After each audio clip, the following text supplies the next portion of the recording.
Hey everyone, welcome back to another Vintage Cube video. And today we have a really good pack.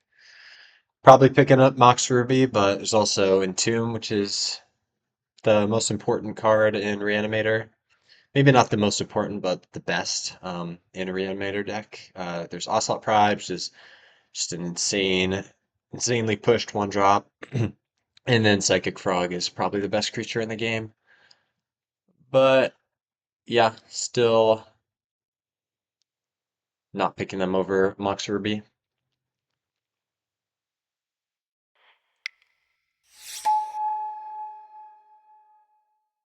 All right. Here, there's a Days, Inquisition of Kozilek, Sylvan Safekeeper for the Titania combo. Also a Tezzeret, which can find our Mox Ruby. But yeah, not the best follow-up pick. I think the best cards in this pack are either Days or Inquisition. But I think you could give a reason for almost any card in this pack. I might just go with a City of Traders, although it might be crazy. Overall, it's pretty low power pack. And City of Traders often wants to be in similar decks that Mox Ruby does.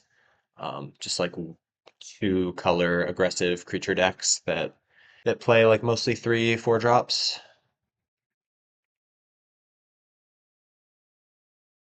Yeah, I think I'm good with the City of Traders here.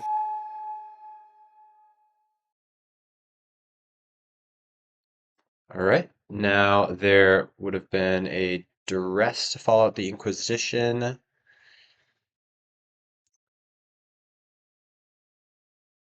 Yeah, again, not much here in this pack for us. Maybe Pest Infestation is the best card, though. I could also pick up a Relic of Sauron and move in the direction of artifacts. Yeah, I think I'll pick up a Pest Infestation, though, over like a Probe. Now, there's Mana Leak, and I think that's the best card in the pack. It's also a Thundering Falls, Scrubland. Yeah, pretty happy with Mana Leak. Now there's Palace Jailer, and not much else. White Stone for the artifact direction. Yeah, some other decent cards. Orcish Lumberjack is great in red green. But yeah, Palace Jailer, easily the best card here. Good with City of Traders, good with Mox Ruby. Also good with Mana Leak. So yeah, happy picking that up.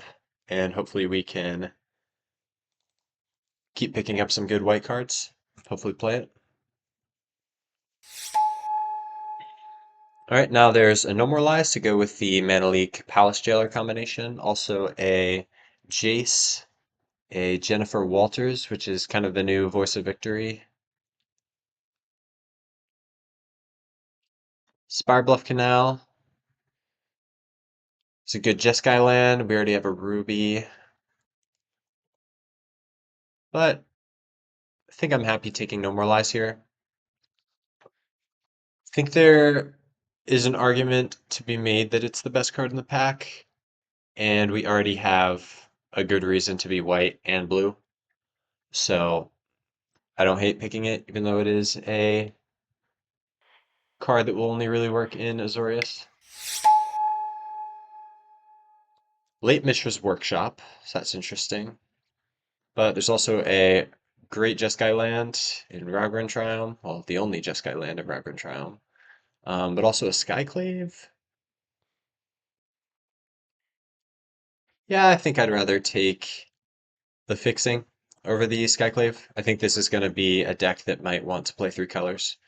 And in decks like that, Skyclave sometimes doesn't even make the main board because the double white is really difficult. Yeah, I think we're past the point of Workshop. Leovold, not that interesting. Savannah helps with Pest Infestation, but I haven't seen many good green cards outside of the Pest Infestation. And this is super splashable as well, so. Don't necessarily need to be playing green for that. Here, easy reprieve. It's also a galvanic discharge. Imperial Seal is decent, but we're not doing the combo thing. Yeah, really happy taking another counterspell. Yeah, this is a really good start to Jeskai control, or Azorius control. And now counterspell wheels, so yeah, that's a pretty strong signal that this is where we want to be. Noting this was the pack with some insanely busted cards. Yeah, Psychic Frog was in here, Ocelot Pride, so maybe not as surprising that Counterspell's coming around, but I think we do take it over Hallowed Fountain, even though Hallowed Fountain is a unfortunate land to be passing here. This is looking a lot worse for City of Traders. Have a lot of mana intensive spells. There's now a River Power Verge, which haven't actually seen much red yet, so there's still a possibility we're just Azorius. And if that's the case, there's a Mistmoors, or maybe a Dragon Rage Channeler. Yeah, I think the rest of the cards in the pack are weak enough to where just picking up the land seems good. Now there's Relic of Sauron, which is pretty solid. There's also just a Jacked Rabbit, which can be a good early game play or a decent finisher. And I could still see this being a creature deck since we have a Palace Jailer. So yeah, I think I'll pick up Jacked Rabbit. Also good with Mox Ruby and could be a reason to bring City of Traders into the sideboard if we pick more cards like Jack Rabbit up. I'm gonna separate my interaction into a pile here. All right, so yeah, pack one. Really happy with the Mox we picked up. We got some great mana. Now improving it with a Thundering Falls. Yeah, Jeskai seemed open, particularly blue, getting a super late counter spell and pretty late mana leak and reprieve too. Yeah, this looks like the perfect deck for flow state 2. Definitely need some more sorceries for that, but I don't see that being a huge issue. Yeah, now it's possible that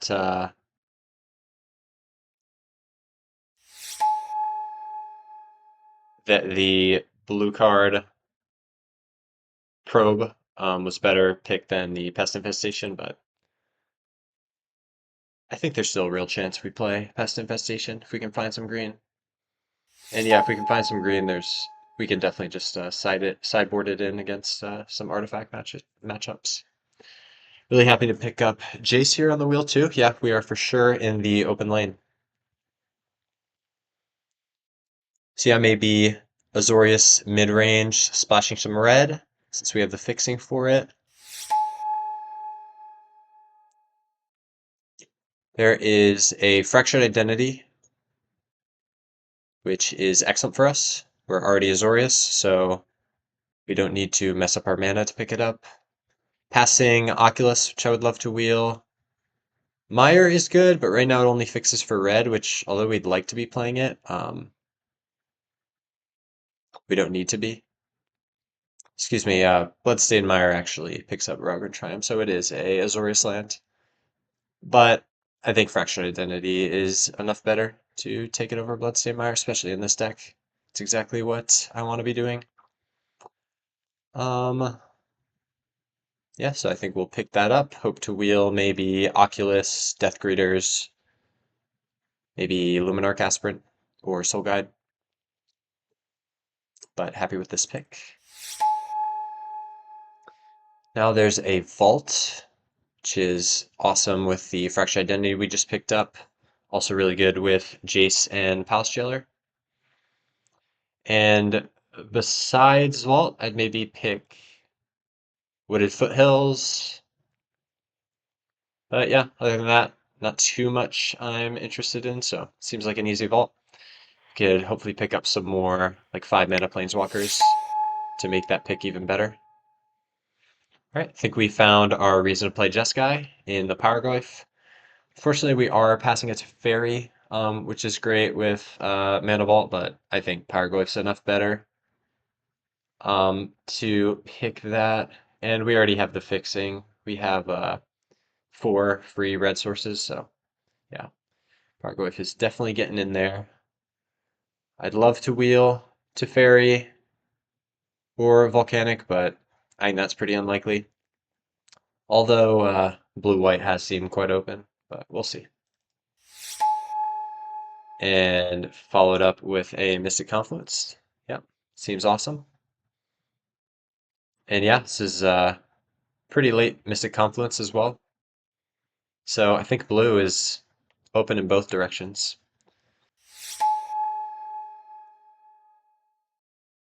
Yeah, this is an excellent Tundra here. Makes any blue or white fetch we pick up great. Um, and yeah, helps with the Jeskai splash too. Puts us closer to potentially playing 4 colors, splashing green as well. That could open the door for like a future Minskin Boo. But yeah, pretty easy Tundra here. Really nothing else in this pack I would even consider over it.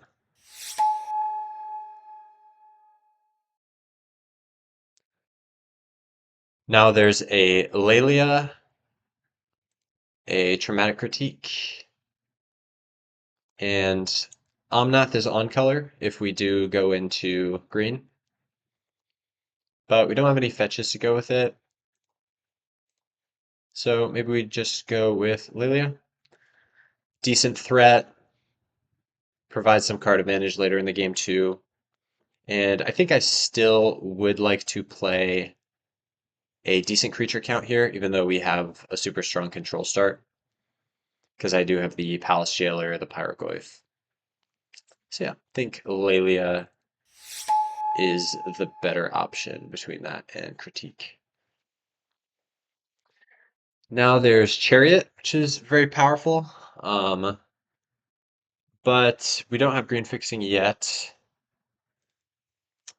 Doesn't really look like the best time spiral deck.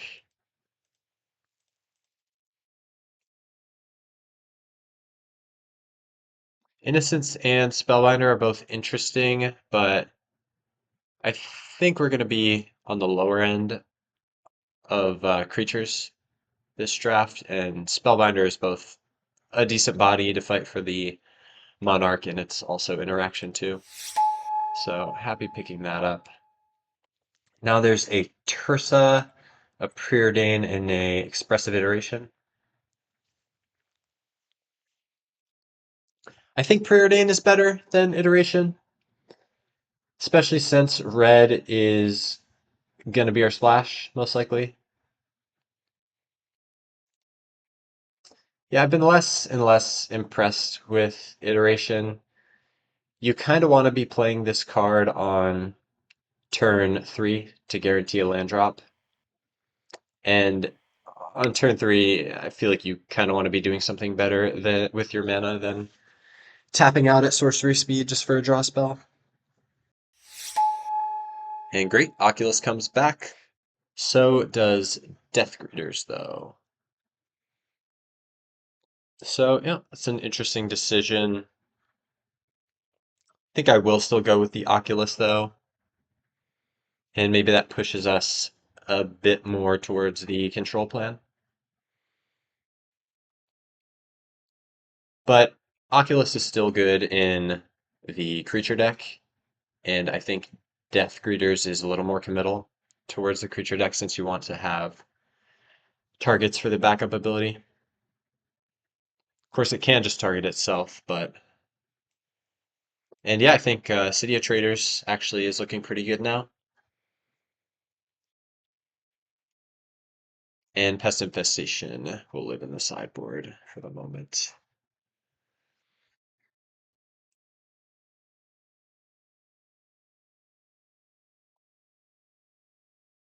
But yeah, removal is excellent. We have 4 cheap counter spells, Mystic Confluence and Fractured Identity for the top end of removal, plus Palace Jailer, Jace, Pyroglyph.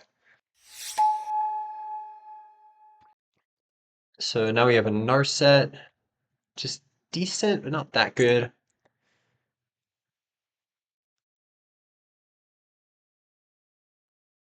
Yeah, might be better than Mind Collapse. Sure, we'll take it. Maybe it comes in if we find a wheel or something later on. It could also be main deck. Main deckable. We have a lot of good non-creature spells to find off of it. And nice to fairy wield. So yeah, we were absolutely in the open lane and we're getting paid off for it. Considering how many good playables I have, I definitely want to put an emphasis on fixing in the next couple packs. I'll grab some fetch lands pretty highly. Also looking out for a Boros dual land or a blue-red dual land. Notably, we already passed Volcanic Island. This is an interesting pack. I think Magna is really solid, but I do honestly think Emeritus is significantly better, and we have a Mana Vault and a City of Traders. So yeah, I think I'm good with taking Emeritus here. That Emeritus pick might have been wrong, but I do have a lot of solid 2 mana plays with my 4 counter spells, and these plays here as well. Don't think I'm playing Legend of Roku. So I think Emeritus was good for that reason, although we do already have a really healthy amount of top end. All right, Smuggler's Copter last pick. So something is definitely wrong with the people I'm drafting with. All right. Another great pack. There's Path, Wrath of God, Stock Up, Batroc the Leaper is kind of like a second Pyroglyph. There's also Suplex is decent removal. I think Gush is really good too. And there's also a Dak Faden, which is a really strong card. And Adelin's very powerful too. I think I want to take either Stock Up, Dak Faden, or Batroc. And I think I'm looking fine on 4 drops that remove creatures, so I think maybe we can pass the Batroc.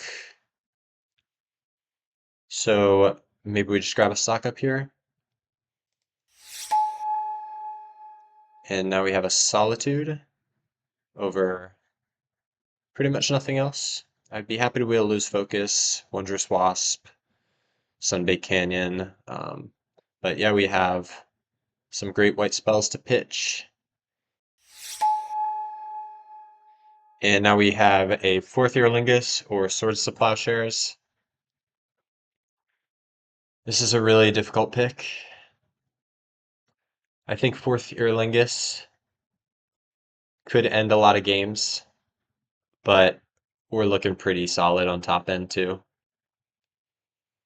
We're kind of low on spot removal. We do have a lot of interaction, but it's mostly in the form of counter magic.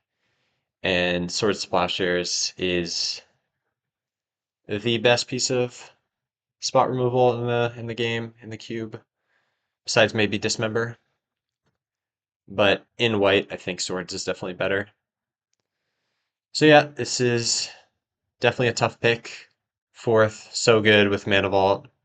Ruby. Our interaction's good. I just gave that whole speech, but I'm taking fourth Earlingus.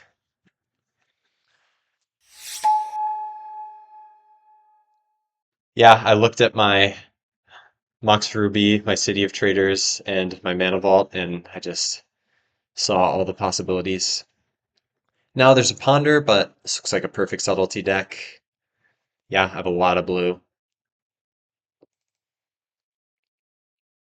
Haven't seen much fixing this pack. That could definitely be the weakest aspect of the deck. Although we could certainly cut Aurelia, and then the only red we're playing is fourth and Pyrogoyf. There's the Dismember we were talking about last pack. But there's also a loop tree, although loop tree can only pitch to subtlety, not solitude. So yeah, I think we just take the dismember here. God of Souls also excellent, but that's better in a creature deck.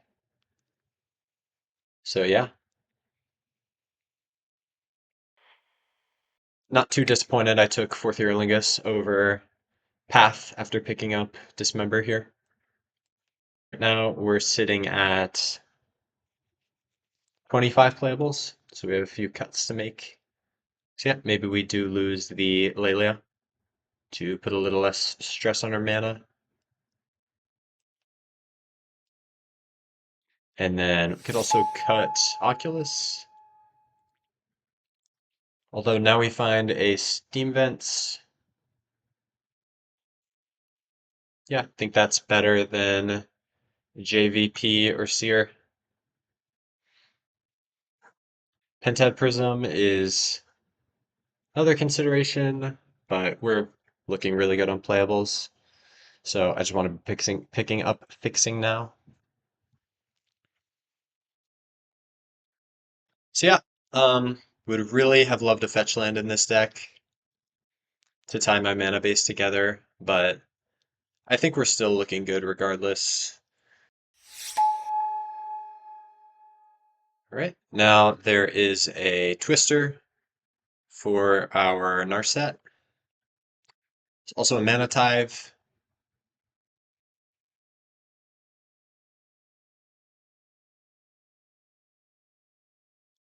Yeah, I think our deck could use a little more cheap interaction.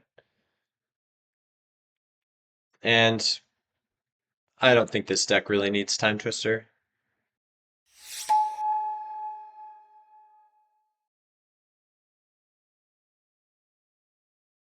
Thundertrap Trainer's great. Find our bombs.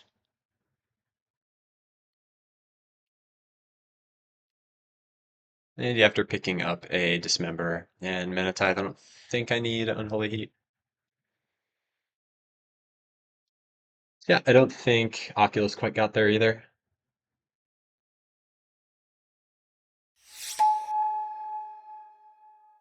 Deck Fade and Wield, so yeah, I think we're slamming that.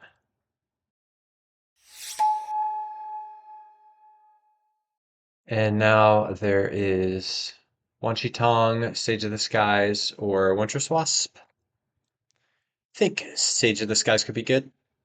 Yeah, probably not playing it, but I think it's the best card of the pack, and we also have a Ruby and some decent one mana plays to double spell with it. Yeah, don't think we're doing Jackrabbit. Braid looks good here. Probably get rid of a Ledger Shredder too. So now we are at 25 playables.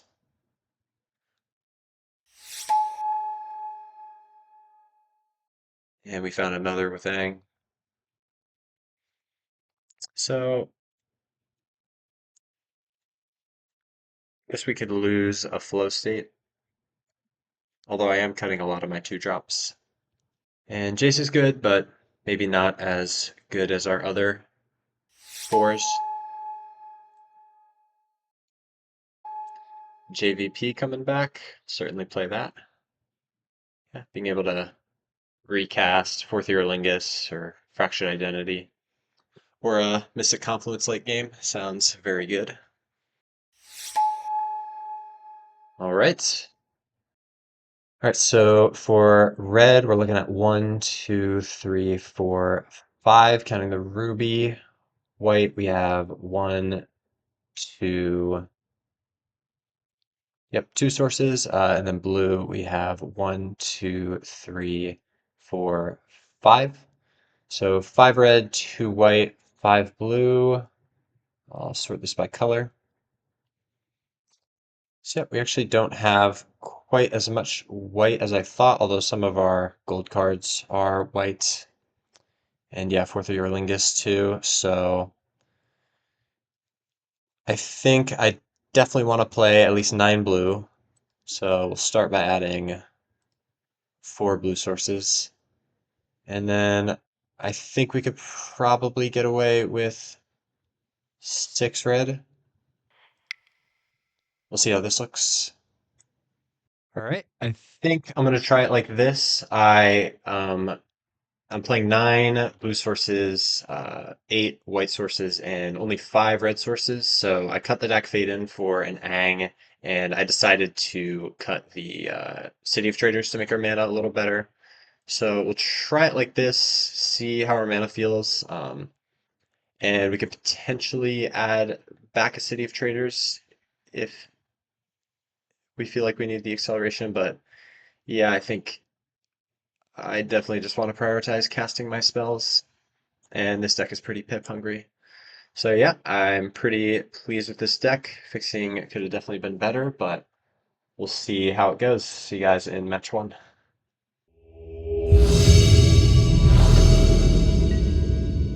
All right, match one, we're on the play against Ashanti. And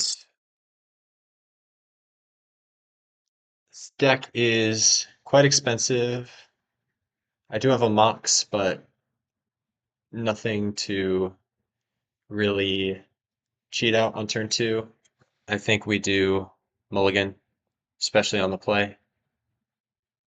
We're pretty far away from doing anything. Our only really castable spell is Ang, and we're relying on drawing white for that, so fortunately we can't keep it. And this looks a lot better.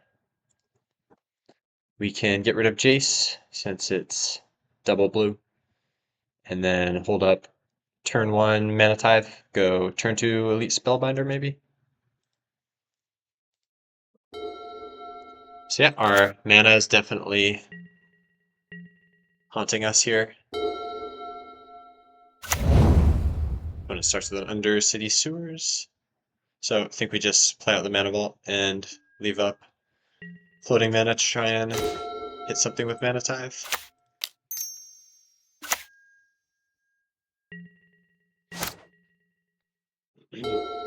We do have 9 blue sources, so hopefully we can find one and cast a stock up here.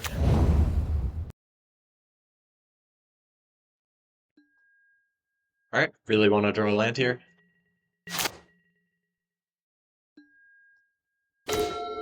And we draw planes. So yeah, I think we play out the Elite Spellbinder. I could tap Mana Vault to do so, but I do want to have the option to use this mana to use for, say, Fourth Year Lingus or cheating out a Planeswalker.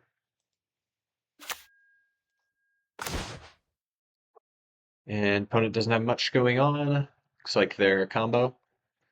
So we could take Wish Claw, but I do have counter magic to prevent whatever they're going for. So I think we just take the Phantasmal Image to prevent them from copying my Elite Spellbinder next turn.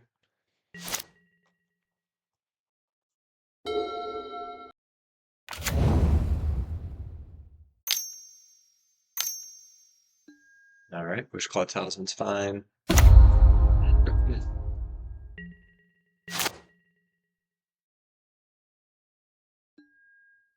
And now we're really just hoping to find a blue source.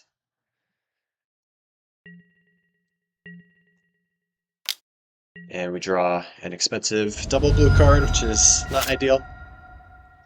Yeah, our fixing is bad, but it's definitely not this bad. So hopefully we could draw into some blue and get this hand moving pretty soon. Because yeah, blue would help us stock up, and then we can find a second blue source for the Emeritus of Ideation.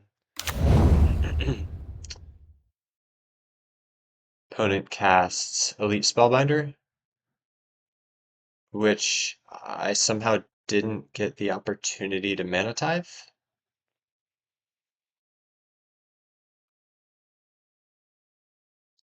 Yeah, I'd love it if somebody could explain to me in the comments why I could not mana tithe my opponent's spell, but I guess it's not a big deal because they took my uncastable blue spell.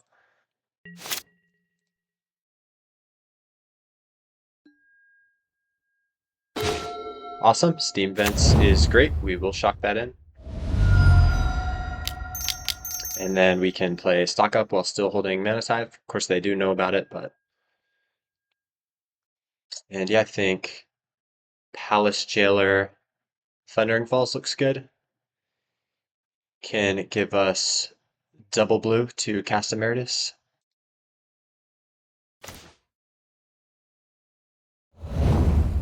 And I don't think we want to attack here. If our opponent wants to trade, I'll take it, but if they leave their Spellbinder back, even better. So my opponent has the opportunity to tutor something off Wishclaw now. But from this turn on, I can hold up Mana Leak. Sorry, from next turn on, I can hold up the Mana Leak. So yeah, I think I might want to be spending Mana Vault mana to cast Palace Jailer next turn to do so. Unless we draw some untapped mana. Opponent shocking in a Steam Vents. And they leave their Spellbinder back, so guess they probably have a counterspell here.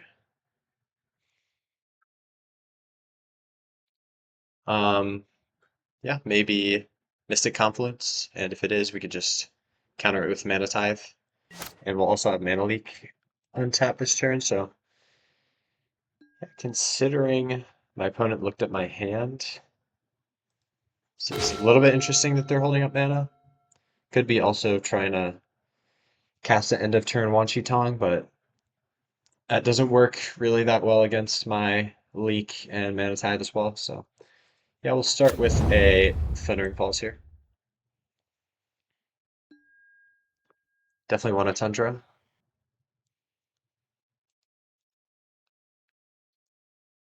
And then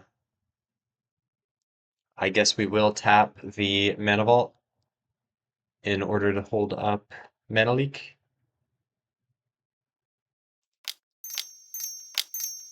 So we go Palace Jailer,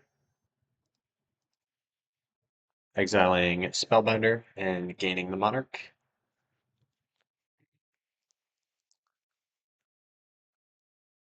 So opponent can play around Spell Pierce here by just casting Wan Shi Tong x equals 0.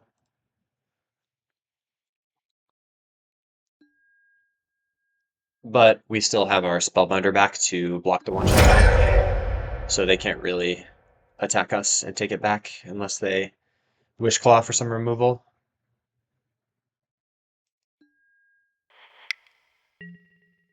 So yeah, we'll pass through combat to hold back the Spellbinder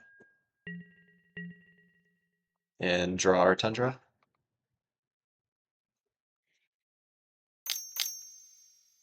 So opponent plays around Mana Tithe, but we can still Mana Leak.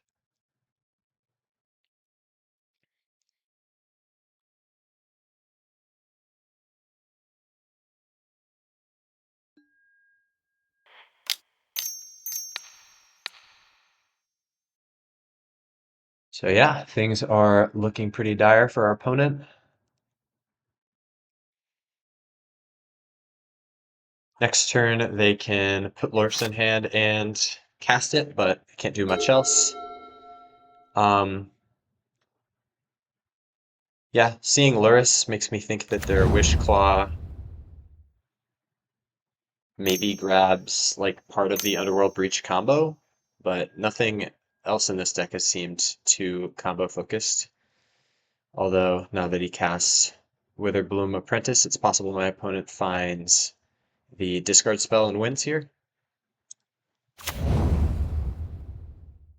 And yeah, I think that's probably pretty likely.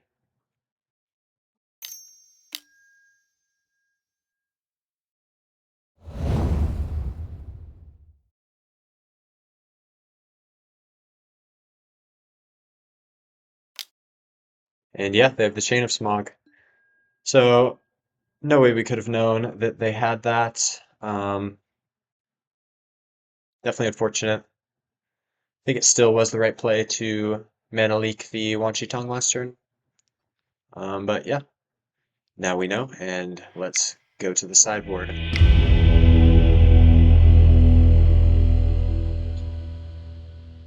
All right. So my opponent's combo.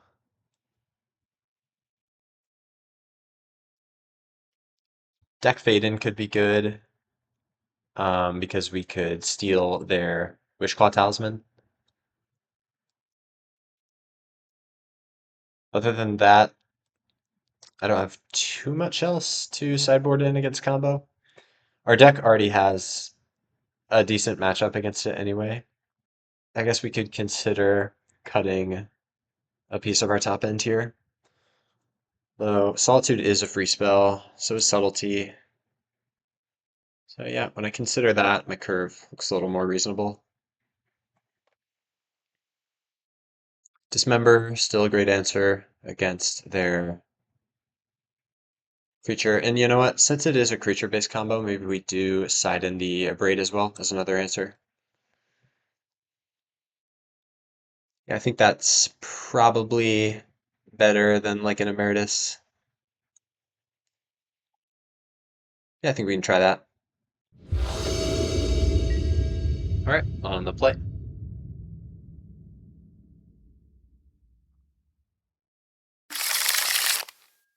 And this hand looks good enough.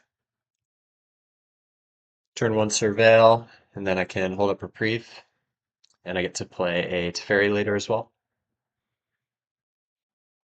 So yeah, opponent's deck, definitely weird, pretty all over the place too. And I think it got a lot weaker now that I know the combo. But we definitely need to make sure that we have answers for it when our opponent is representing it.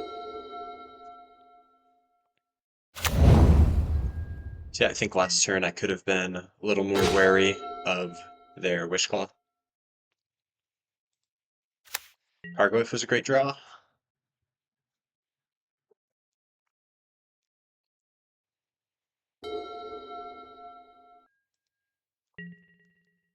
Right, opponent passes the turn. And I think we'll just play a tap Steam Vents.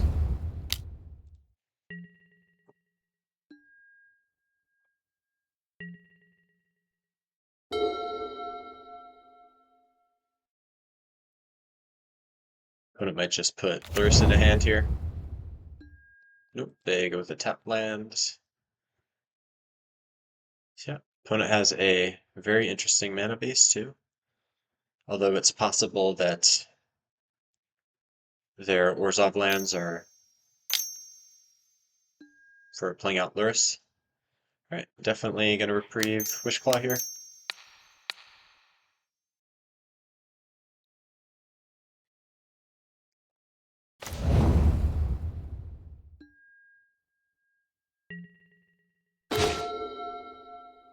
Alright, here I think I will play a Preordain over a Powerglyph.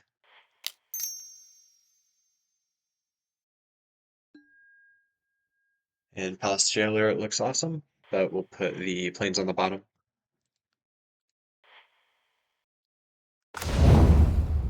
And we can go with a Tundra and pass. So our shields are down for this turn, but next turn we could put their Wishclaw back on top of their library if they choose not to use it. Or we could answer their creature, their combo creature if they play that out. It's like opponent's just passing the turn. And Subtlety was a good draw.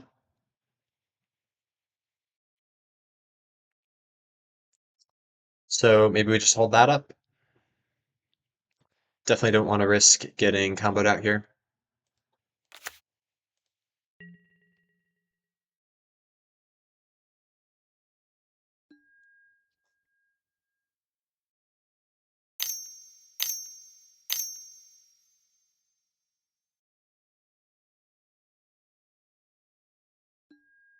Wan Shi Tong's fine.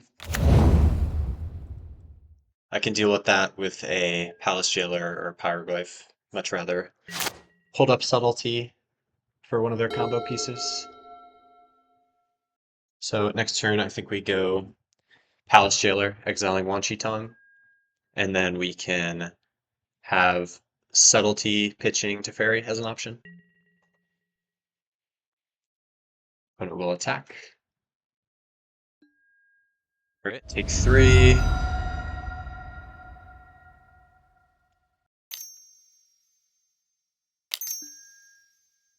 And Baleful Strix.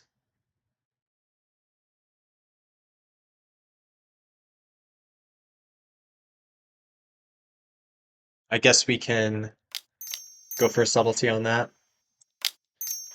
It's our most efficient use of mana, and also the Baleful Strix could threaten the Monarchy next turn. So yeah, this definitely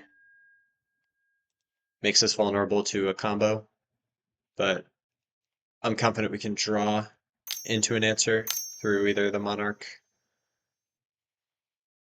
or on our draw step. So next turn, if they already have a combo piece in hand, they could Wishclaw for the other and win the game. So maybe I just use Teferi this turn to bounce Wishclaw, and then I could chump block Wan Shi Tong with Subtlety.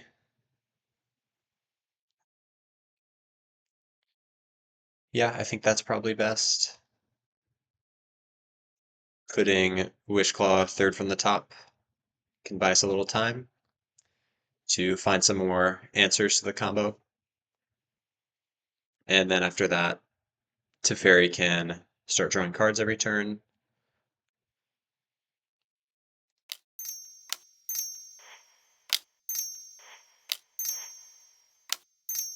Guess we can play out an island to play our own Mana Tithe.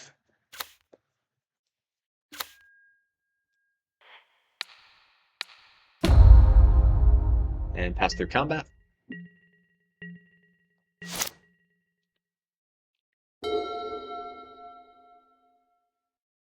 So our opponent did draw Baleful Strix this turn. So in 2 turns, they'll draw their, or sorry, if they play their Baleful Strix next turn, they'll have access to their Wishclaw again. By then, we'll have Aang up with the Monarch. So yeah, this is looking pretty good.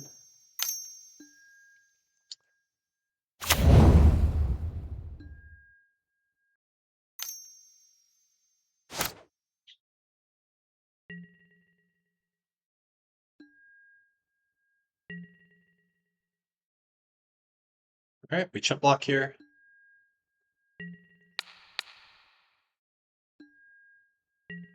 And opponent trades. And Demonic Tutor.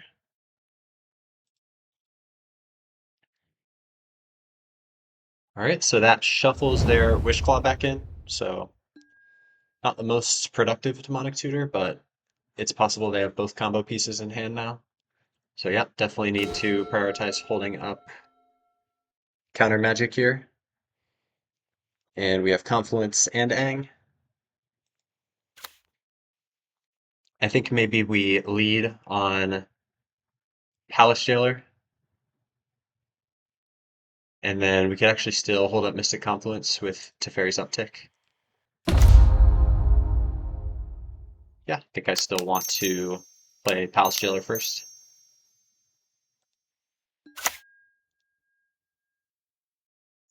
Exile Baleful Strix, get the Monarch, and then we can pass the turn and untap 2 lands.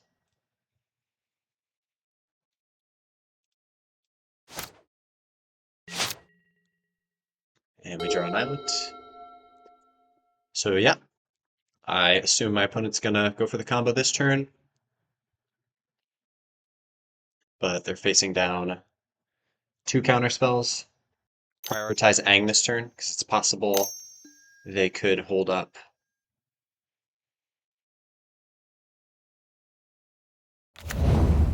a Mana Tithe as well. But if our opponent doesn't play another land, then we can Confluence and Lotus Petal. So yeah, I think we do prioritize Aang over Confluence. Opponent casts a Frantic Search. That's fine. I guess we could just go ahead and counter this now with Aang, now that they're tapped out. Or, yeah, I suppose we could just Mystic Confluence it. I think that makes sense. Next turn we can Pargoyf their Witherbloom Apprentice. If they have a force, we're in trouble. So maybe the safer play is just going for Aang in case they have a force of negation. Yeah, I think that's worth it. Because if we can get through this turn, I think we win for sure. Yeah, we can kill the Witherbloom Apprentice and draw another 3 cards next turn. Our opponent might now be realizing that they shuffled away their Wishclaw Talisman. It's possible they're also trying to set up some sort of breach combo. Could also be Doomsday. It is Wishclaw Talisman. So yeah, I think I am okay risking Mystic Confluence countering that.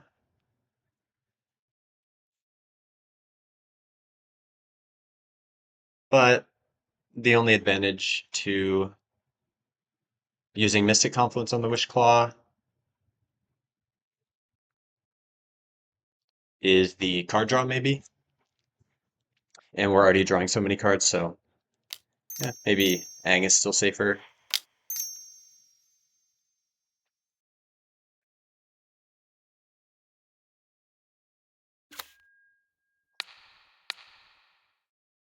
Could have also Aang targeted Witherbloom, but I think we want to Pyroglyph that next turn.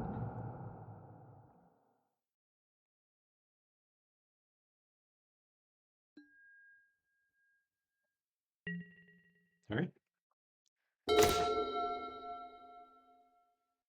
Elite Spellbinder was a good draw. Start with Teferi.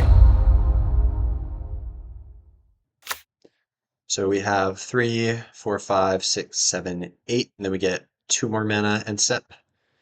So essentially 10 mana. So I could go Spellbinder into Thundertrap Trainer while still holding up Mystic Confluence, but I think I'd rather just Power Glaive here. But we can move to combat first. And probably leave back Aang.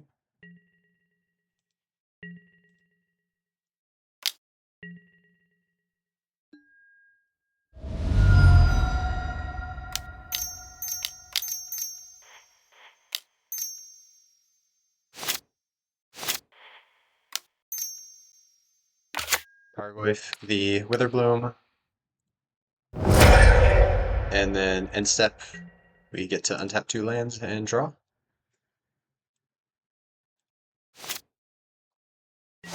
And we draw Dismember. Alright, so it looks like their only play is Doomsday Thassa's Oracle now. So yeah, I don't think we counter a Wishclaw here. Unearth targeting Witherbloom, that's fine too. We can just Dismember.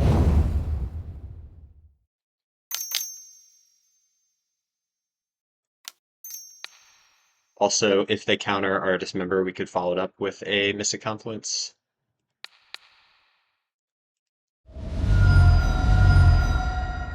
So we'll Dismember the Apprentice.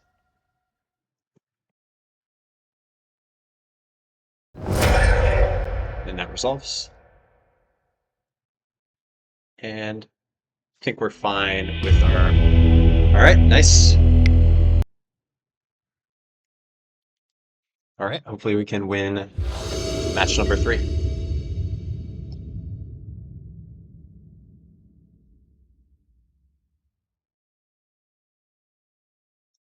All right, hand looks pretty good here. We have access to all our mana, abrades, and answer their combo. So is Aang and Elite Spellbinder. And then we can refuel with stock up.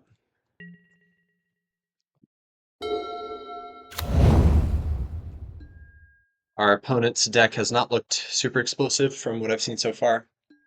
I think they sort of try and stay alive without much in the way of interaction, which is obviously pretty good against our deck.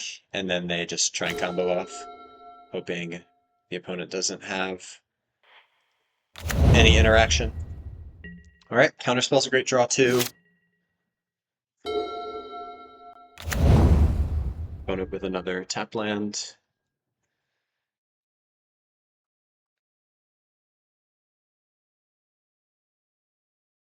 Surveilling away a Mox. Great, no turn 2 play. We draw a Mana Vault, which I think I'll hold off on for now. Yeah, I think I want to prioritize holding up Counterspell or Braid this turn. And we can always cast Mana Vault next turn.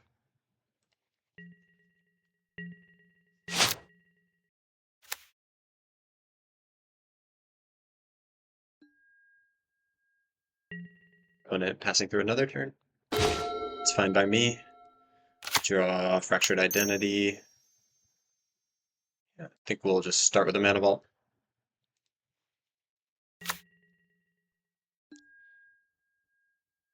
Fractured Identity might not have been the best card in this matchup.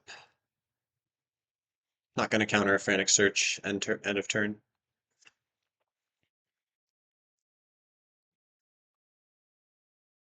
So Frantic Search could hit there with a Boom Apprentice.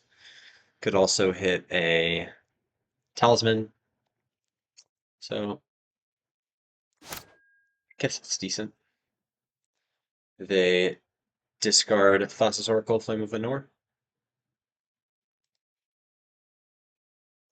So yeah, looks like they're definitely playing Doomsday as well. Might be going for it here.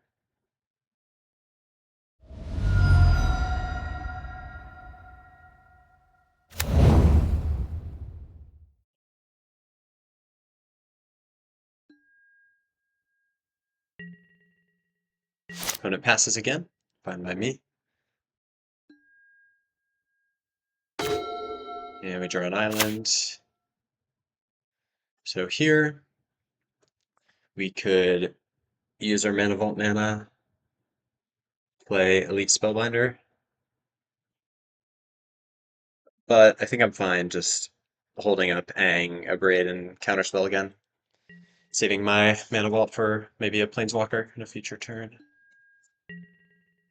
Or a good target for Fractured Identity. So yeah, we have no shortage of interaction this time.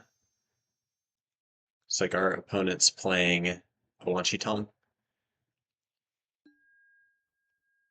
And we can respond to the trigger with an Abrade. Making sure I tap my mana right.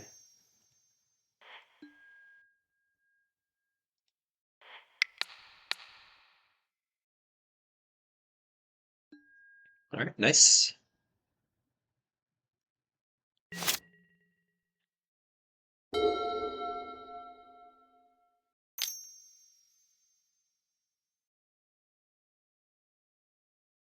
Could this be the Doomsday? Nope. Demonic Tutor. I think I'm fine with that happening.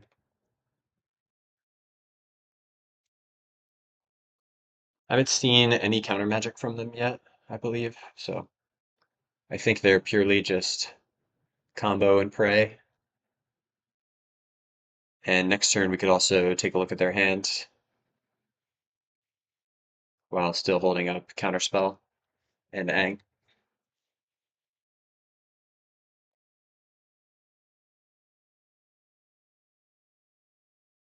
Yeah, I think we are definitely in the driver's seat here. There's the possibility our opponent also has some sort of storm game plan as well. Seeing Frantic Search, Lotus Petal.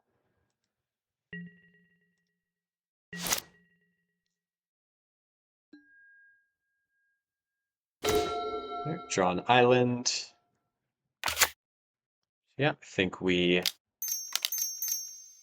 go with an Elite Spellbinder and hold up Counterspell.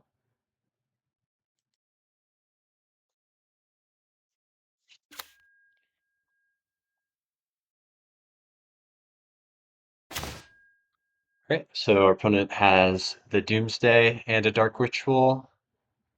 Mind Twist is pretty threatening too, and they have an Unearth to bring back their Thassa's Oracle. All right, so if we take Doomsday, they can still cast it.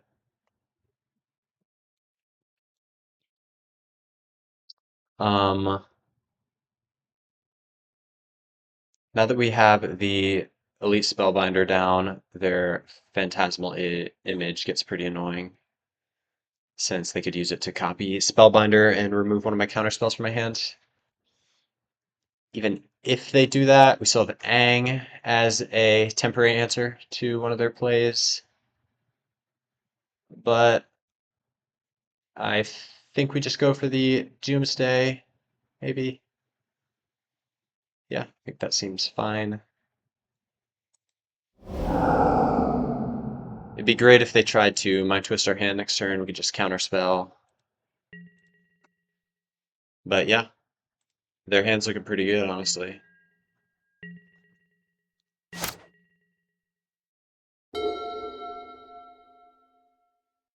And I think they'll probably go for a Phantasmal Image here. So when this creature enters, look at target opponent's hand. You can exile a non-land card from it. For as long as that card remains exiled, its owner may play it. So if I Ang in response to the trigger, yeah, I think I definitely have to let this resolve though, because if I did try and counter it with, say, Ang, my opponent still has a Dark Ritual, which they can use to cast Doomsday. So yeah, here I think they are probably taking my counterspell,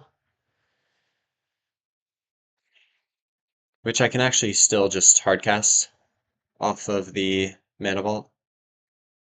Yeah, their deck is pretty crazy, but it's kind of good. It's kind of like combo soup. Not really any interaction, sort of just combo as hard as possible and try and make it work. And yeah, I mean, because of the amount of redundancy, um, countering one of their combo pieces hasn't been super impactful. But right now, the only real win condition they have access to is a Doomsday, and I can deal with that for the time being. Dark Ritual. Yeah, I'm pretty sure I can still cast my Mana Vault or my Counterspell. Okay, Time Twist. Yeah, that was a good play from our opponent. I think we Ang using the Mana Vault mana.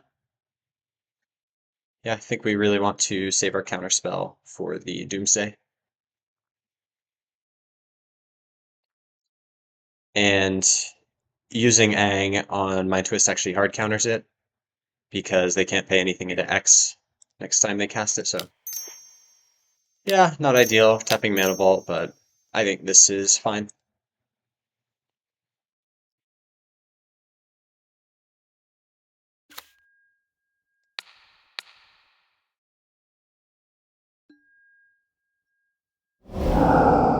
And we still hold up counterspell next turn against the Doomsday, and we're doing better on board than they are too.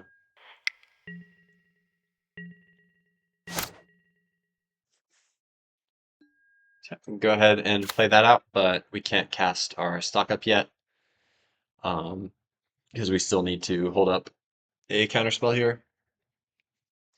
And it only costs 4 actually, so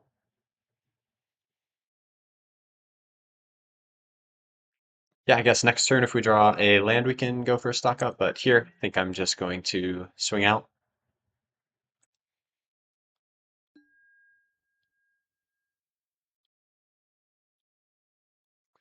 Opponent probably trades for the Yang, which is fine.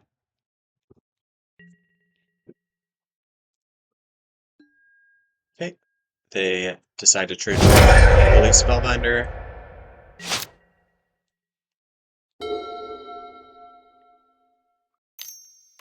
So, alright, they start with a Baleful Strix. They can unearth a Phantasmal Image to copy Aang, but that doesn't seem that powerful at sorcerer speed.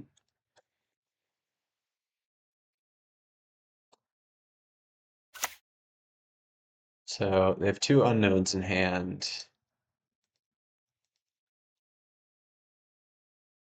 And Mind Twist is hard countered. Alright, opponent goes for the Unearth on Phantasmal Image. It's fine with me. And they choose to copy Baleful Strix.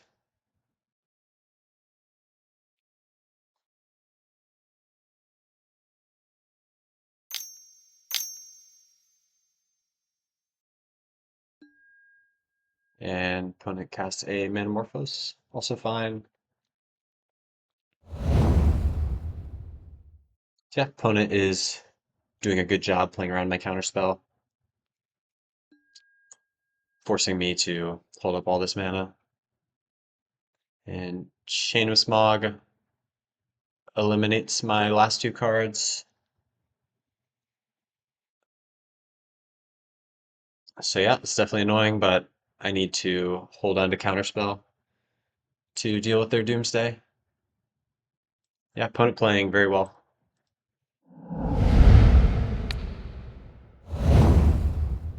So we both go down to 0 cards. I have a counterspell, opponent has a Doomsday.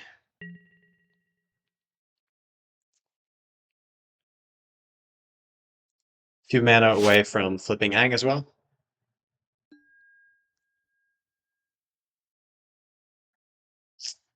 Will not pay for mana vault. And we draw land. And we'll pass the turn. So now we can hold up Aang activation end of turn, since we have 7 mana plus Aang for 8. Put him tapping out.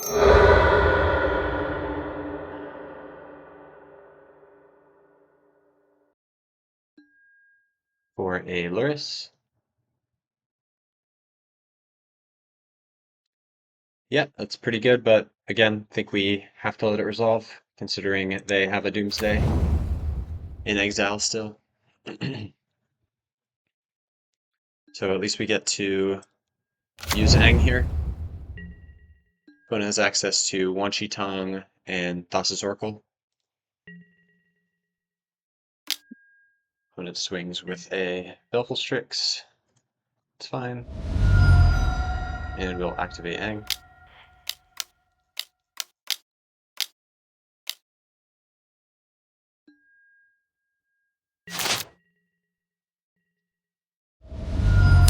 Drawing another land, a little bit annoying.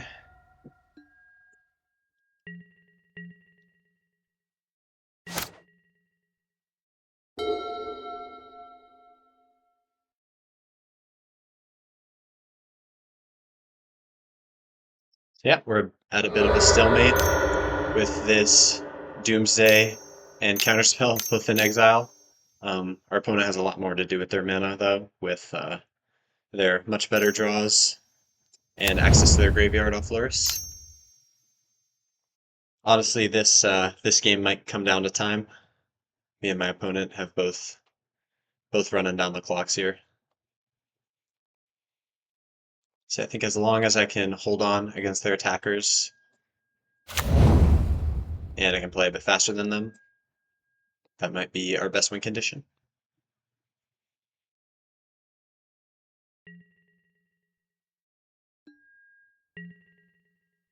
So looks like Lurrus doesn't allow them to pay X into Wan Shi Tong, which is good. That was a great draw. And we can't afford to offspring it. And dismember's good. That's the turn. And yeah, maybe we dismember Lurrus on end step. Seems fine to me.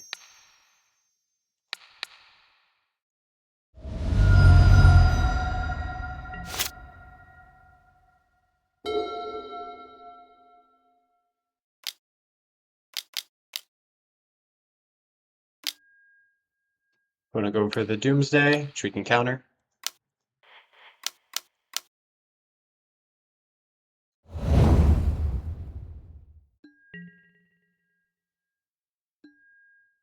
And no attacks.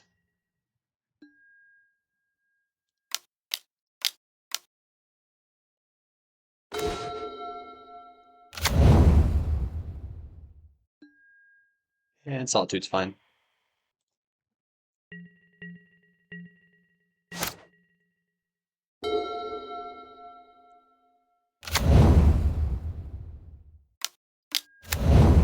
Deep Cavern Bats, can't take anything.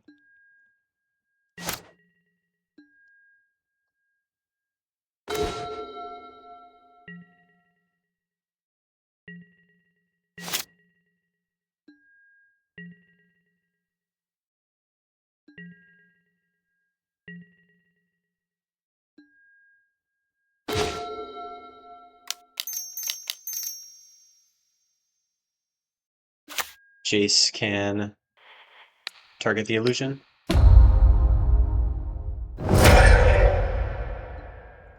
Then we can go for a Solitude, exiling the Belvelstrix. And now we can start swinging out. Alright, opponent concedes. Nice. So yeah, really tricky match one against a pretty crazy combo deck. But we got the win, and hopefully we can keep it up. See you guys in match two.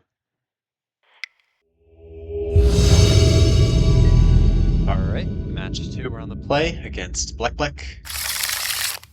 with a unkeepable hand. And yeah, this might be even worse. Looks like we have to go down to 5.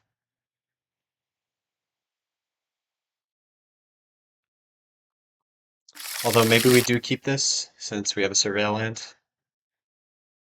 And yeah, I think our deck has enough powerful cards to draw into to where having a good hand with mana is valuable, and we do have access to all our colors, so I think we actually are going to try this and hopefully get lucky on the draw with Surveil to start. And I think Jace is good enough.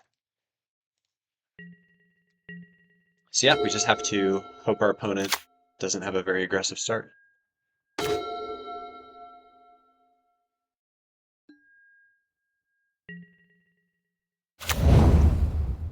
Steven's tapped.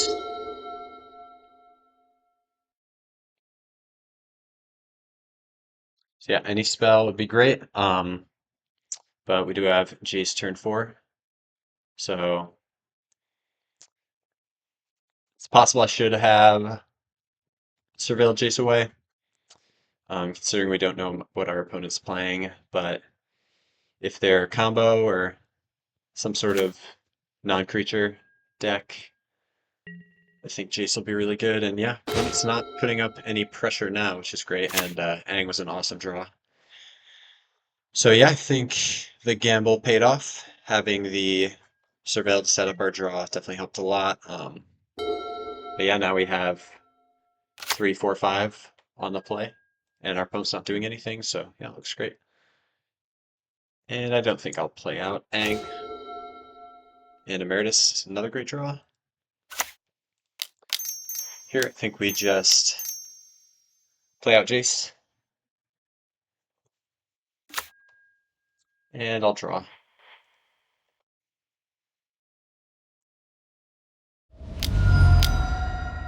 Opponent with a better triumph. So, yeah, it's a good answer, but can't deal with the Jace before we brainstorm, so that's fine. And we get a mana vault and some lands.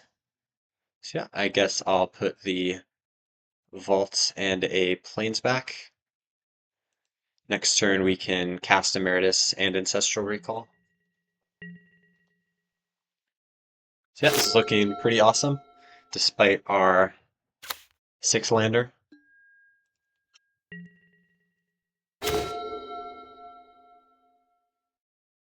Oops, I mistakenly put my mana vault as the last card we draw.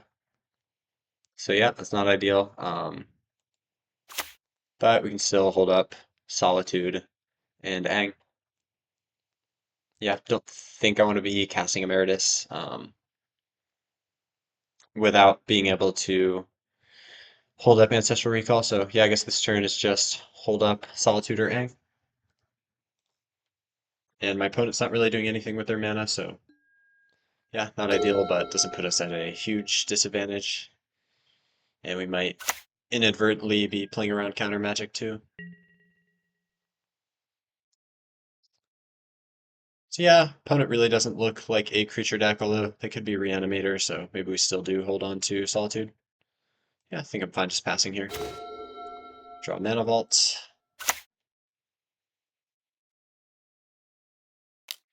So now we play Mana Vault.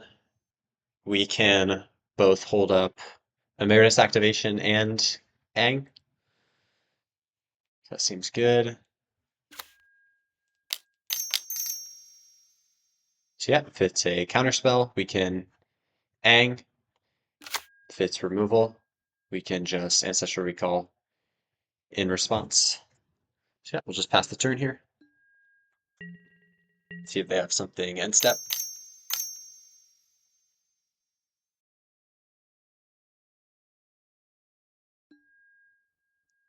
Dismember.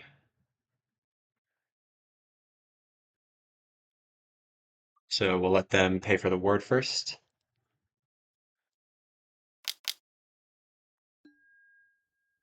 And now Ang doesn't do it because they can recast Dismember next turn, killing Emeritus. So yeah, we'll just fire off Ancestral Recall. So hopefully we draw into a counterspell and perfect, no more lies and mana tithe. Oh, that was a bit of a misplay. I could have mana tithe the Dismember response. So yeah, that was not ideal. Opponent casts a reanimate on our Emeritus. Yeah, forced to let it happen.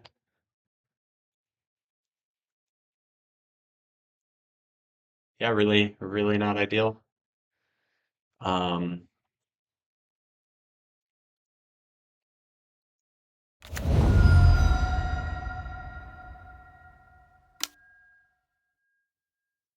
Ancestral Recall targeting themselves, and there's not much we can do about it.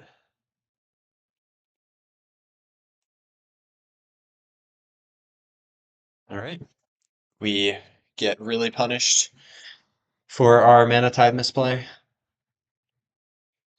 Yeah, that was definitely my bad.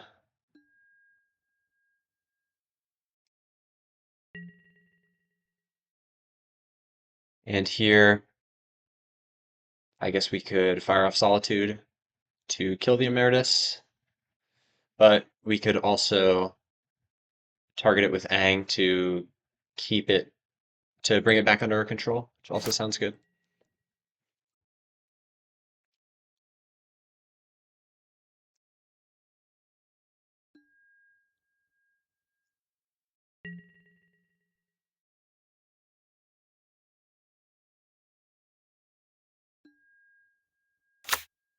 All right, we have access to 7 mana.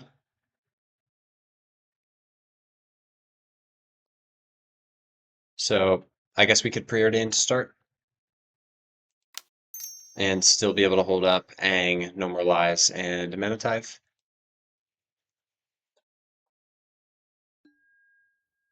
Don't think we need any more lands, but Teferi's welcome.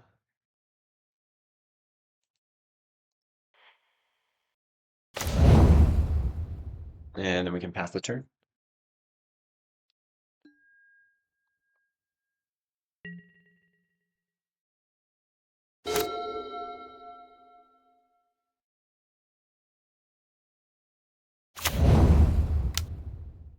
I did forget to consider that Emeritus has Ward, but if my opponent plays something I need to counter, I can just save the Aang play for next turn.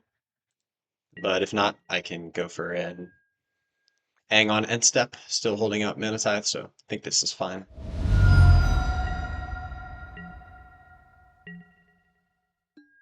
All right, nice. We'll go with an Aang.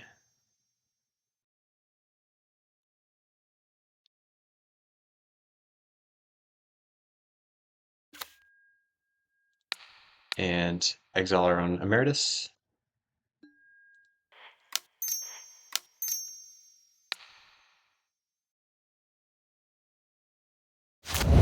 Sweet.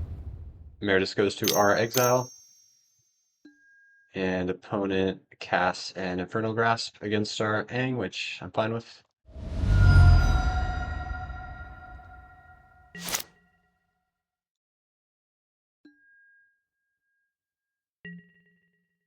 Great, so now we can cast our Emeritus, holding up No More Lies and a Mana Leak.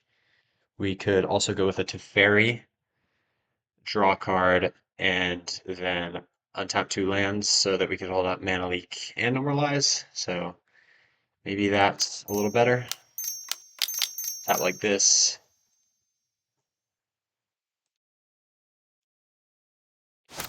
Gotta let my mana vault trigger respond first. So we'll do that. And then we will fire off the Teferi. Draw card. Play a land.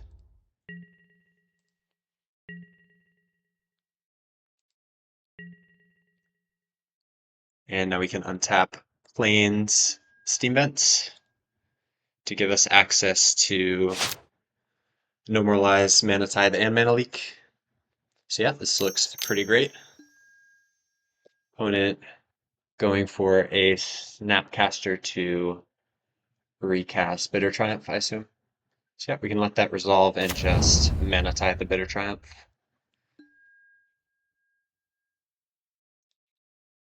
And yeah, they still have to pay the additional cast cost. So this is a great exchange for us.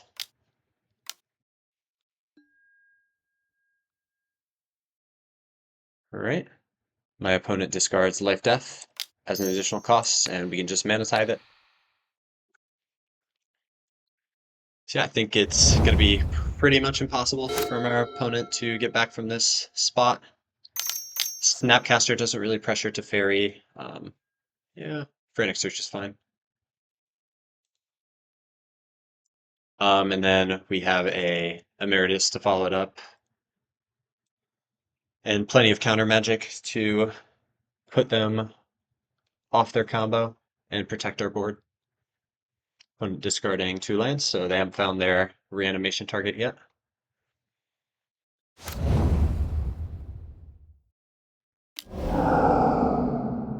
Opponent goes with a Treasure Cruise, which I think we just let happen.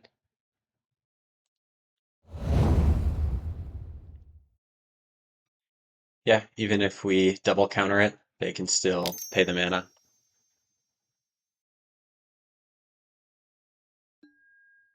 And now Thoughtseize.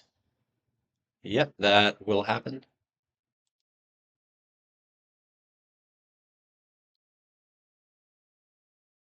Yeah, Ancestral Recall definitely brought them back into it. And that's the second Ancestral Recall my opponent's cast this turn. Opponent goes with the Solitude, so maybe they have a Reanimate ready to set up. And Snapcaster goes face, surprisingly.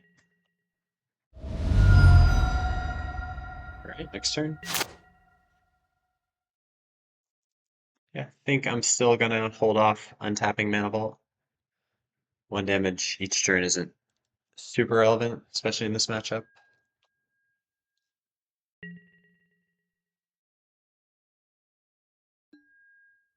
Start by drawing. Palace Jailer's awesome.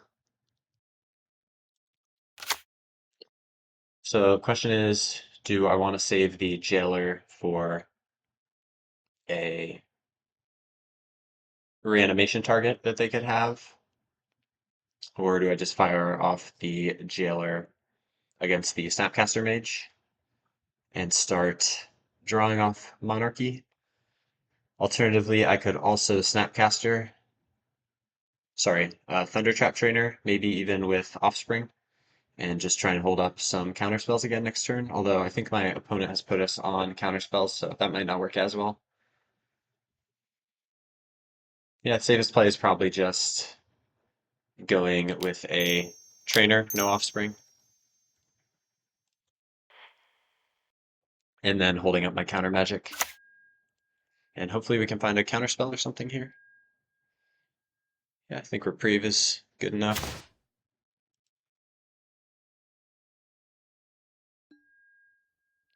And I guess we did uptick to Fairy, so we definitely could have used the offspring ability with Thunder Trap, but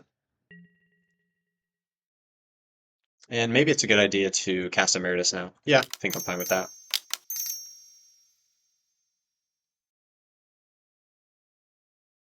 Oh, it only costs 2 mana. That's right. Alright, so we can cast Ancestral Recall and hopefully find something to do with this 2 mana. Yeah, Elite Spellbinder counts.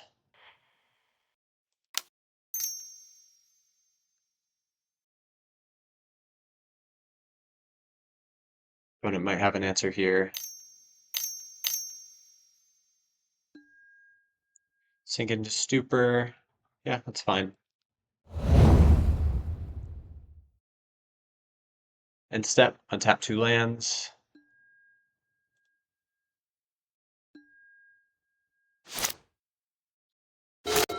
Yeah, let's see what my opponent has. So Reprieve is definitely not the best answer against Reanimate or a Flash.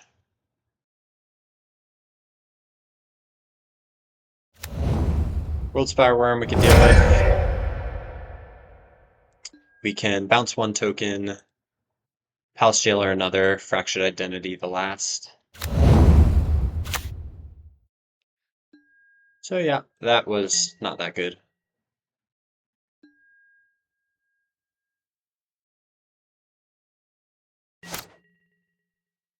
Still not going to pay for the Mana Vault. And Counterspell is a good draw. So we'll start off by deferring a Worm token. Then we can Palace Jailer one.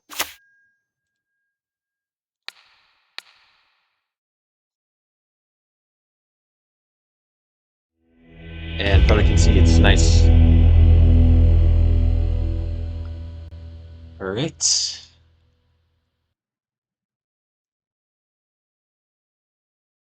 I don't think I want to do any sideboarding. I think this matchup looks pretty good. Yes, deck struggles a little bit against hard combo, as we saw from our previous opponent, but Reanimator, we have a lot of tools to answer. Plenty of counter magic, exile effects like Palace Jailer, Solitude, and some good hand disruption too. So yeah, I think we just run it back like this. Opponent on the play. And this hand's keepable.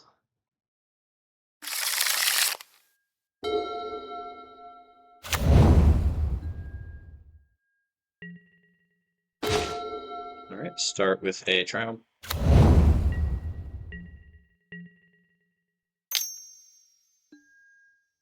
Mystical Tutor, maybe for an Entomb or Reanimate.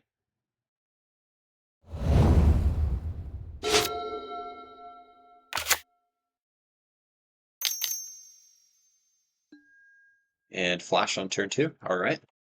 Hopefully not a World Spire Worm. And it is.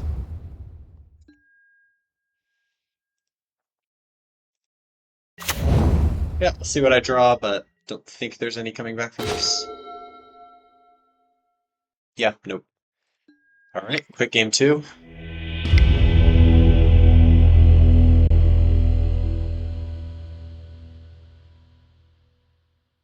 Yeah, still don't think we're changing anything.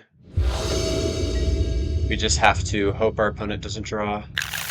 Turn 2 Flash on the play. And this hand looks good.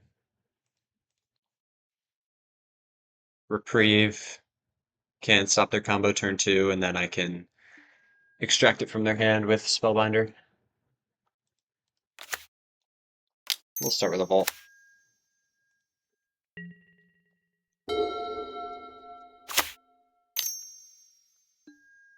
Opponent with a Thoughtseize.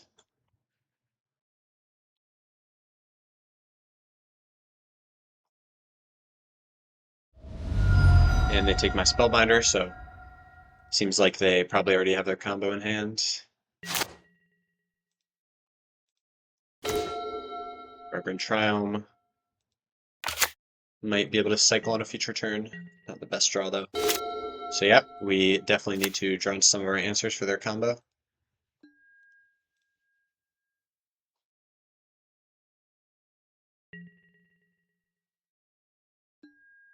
So maybe my opponent requires a little bit more setup before they can pull it off.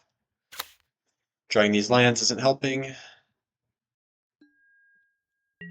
Hopefully my opponent takes another turn off so we can cycle a Triumph next turn. Nope, they're flashing World Spire on turn 2 again, so that's pretty cool.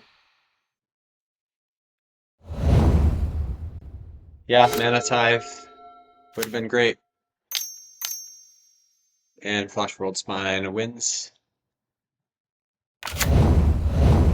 Okay, Tali is fine. They hit 2 lands off me and a Snapcaster Mage. So they do get to Thoughtseize my Mana Tithe, but yeah, that could have definitely been worse. Could have been a World Spire Worm. Although this does set up a Reanimate.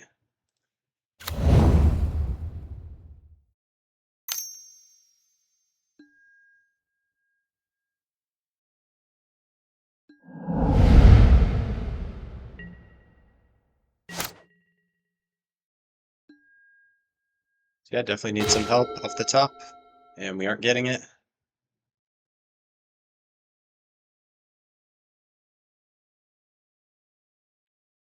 Guess we can start by cycling, and maybe we use the Mana Vault mana. My opponent knows I don't have anything in hand though, so guess I could just cycle with the mana I have. Dismember, it's a decent draw. Now let's play a Purge, pass the turn. Alright, so I'm banking that on them not having a Reanimate here. And Exhume. So we get a Elite Spellbinder, which they better Triumph. Not before I get to look at their hand. And it's just a sewer, so let's hope they miss off this. Unlikely though, considering I just drew 8 lands in a row. Okay, Ang, and they find a Sink into Stupor.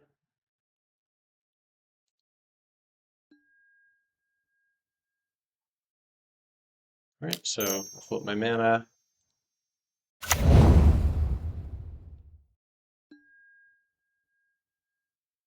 And then they put Atali back into hand.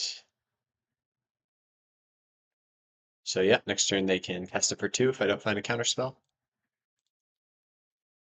I think I'll go ahead and dismember the Yang though.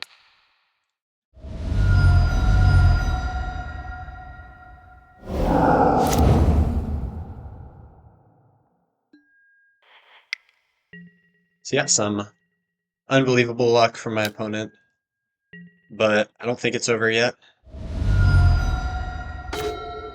Stock up was a good draw. Start with that. And we find Fractured Identity for Theolingus, which might be enough to do it.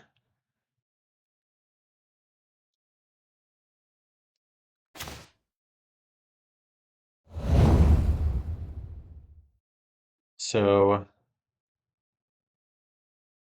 think we play a tap Steam Vent into a Mana Vault here.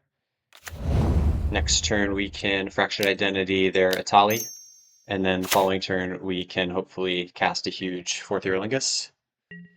So my opponent has to miss on this Atali trigger, and they find a Metamorphosis Fanatic to Miracle, although they don't have any targets in their graveyard. So that's still manageable.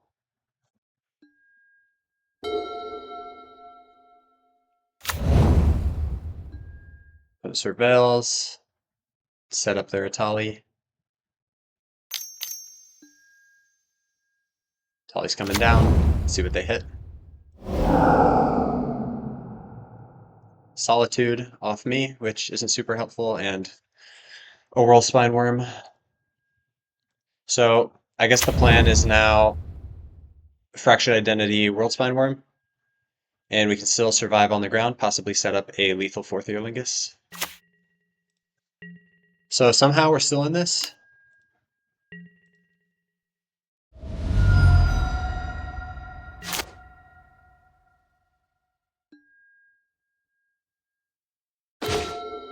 And Mana Leak. It's not super helpful here.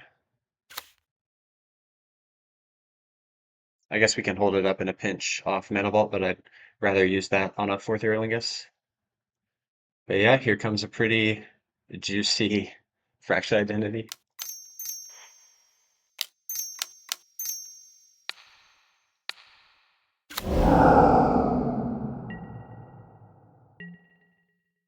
And if we can survive, we win. Opponent top decking too, and they hit a land, so yeah, that looks like game.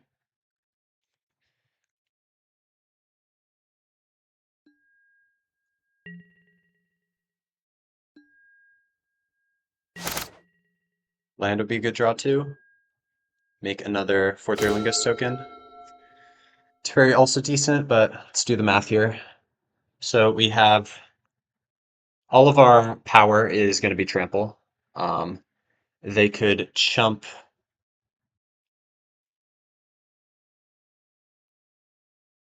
Okay, so World Spine. Yeah, I think we have lethal. Math is for blockers. And opponent has 0 cards in hand. Yeah, let's do it. Fourth Earlingus. X equals 1, 2, 3, 4, 5, 6, 7.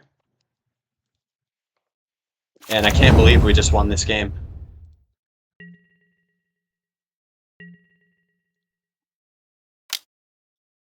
Everything has trample.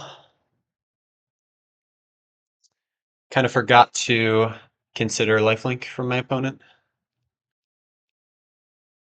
But that's still at least wiping their board. And I think probably lethal. Nope, opponent goes down to 3. And they get to take the Monarch next turn. Alright, yeah, definitely forgot to consider lifelink keeping them alive, but this is still looking pretty advantageous to us, and they draw land. Yeah, it's over. It is still over.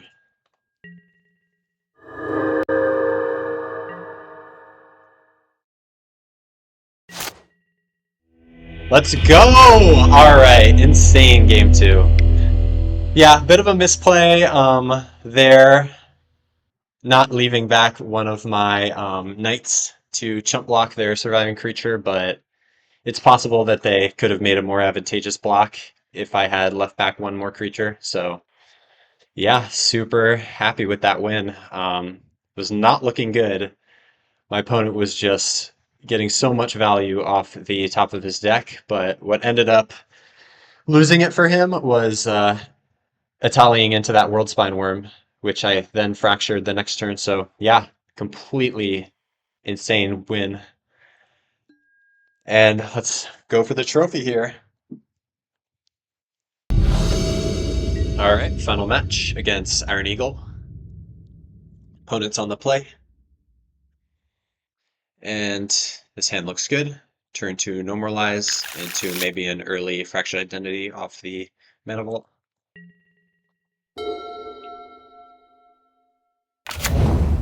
It starts off with a tap Triumph, so it's like a Jeskai mirror match. And Mana Tide was awesome.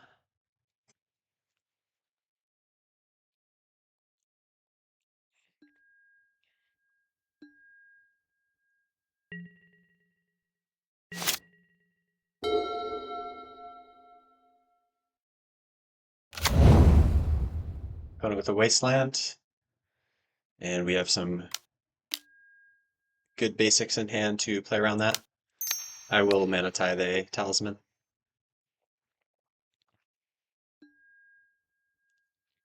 So maybe artifacts from our opponent?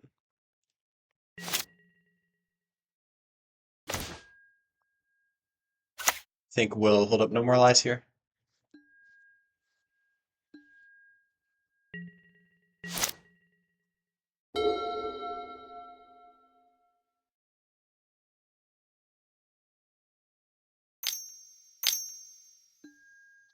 Opponent with another Talisman.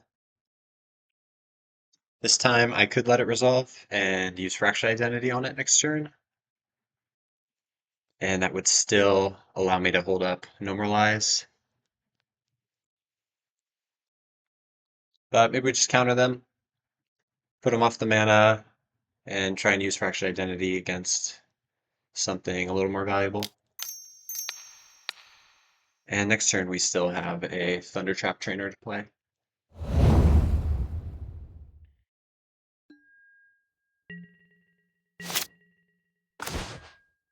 And Aang's Swift Savior was a great draw. Yeah, play out of Plains and hold up Aang.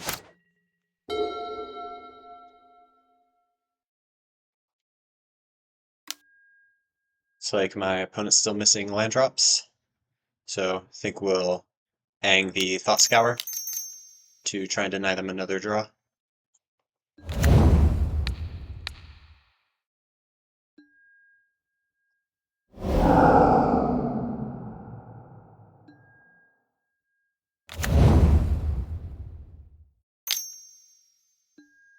And opponent has a Mana Vault of their own. I think we will Fractured Identity that next turn. But again, we could just Fractured Identity what he plays with it, so maybe not. Right here, I think I want to start with a Thunder Trap Trainer.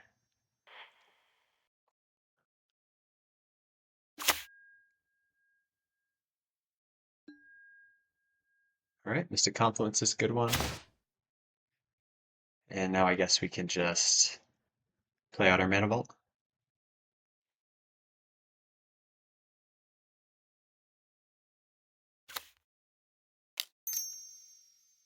And we can attack with Aang.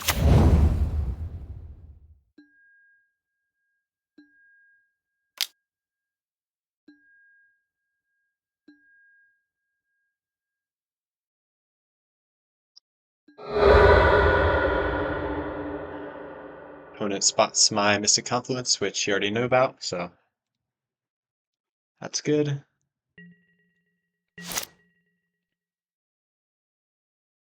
Alright, hopefully my opponent taps out for a big permanent here that I can Fractured Identity. Otherwise, I can just hold up Mana Confluence next turn. And opponent finally finds his land drop.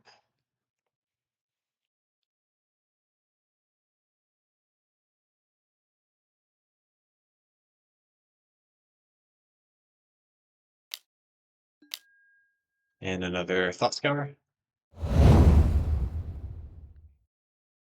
Milling Mindstone Ponder. So yeah, looks like some sort of artifact deck with two talismans and a Mindstone, plus a Mana Vault.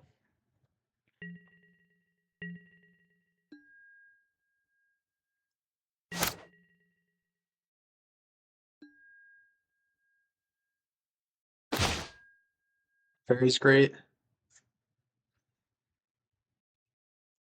And yeah, I think we start with that, return their Mana Vault to hand.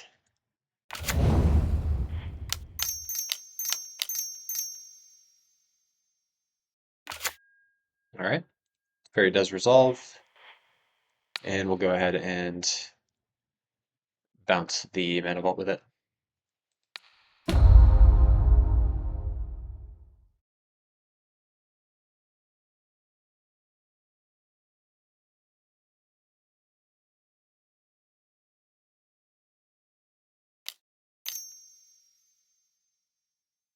Opponent casting something here, Malcolm. So we'll attack with Thunder Trap, hold back Ang to block Malcolm.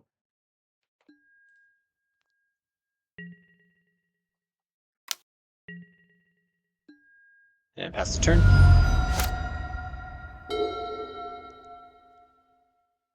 All right.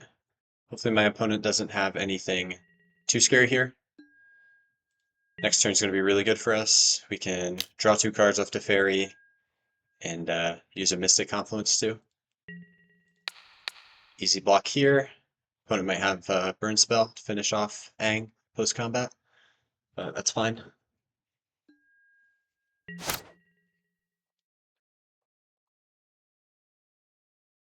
So yeah, interesting deck from our opponent.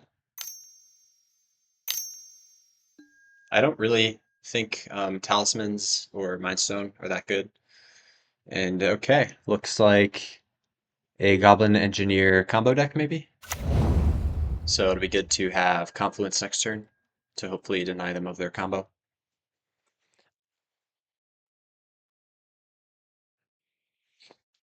And yeah, Portal to Phyrexia enters the graveyard. So I'm not actually too familiar with how this combo works. Okay, so this actually works out for us. Our opponent uses Portal to Phyrexia next turn, but we can just Fractured Identity it. And then, yeah, we get a lot more advantage off of it than they do. Opponent does get to kill to Fairy, but we'll see what we draw. Ponder. All right, start by drawing off the Fairy. We draw Plains.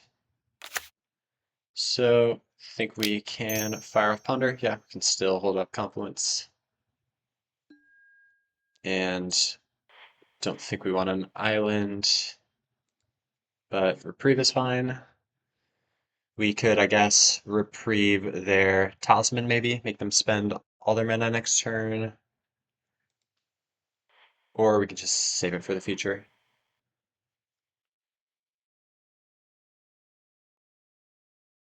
Yeah, I think Reprieve still be good. So here I think we'll just swing out. If the plan is for them to animate Portal to Phyrexia, they already get to kill Teferi next turn anyway. So yeah, I don't think there's any reason to hold my creatures back. I guess we can hold back Thunder Trap Trainer because it can get uh, chump blocked by Goblin Engineer.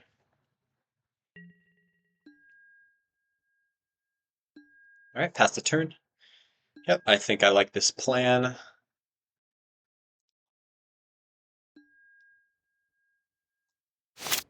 right, we'll see what they do.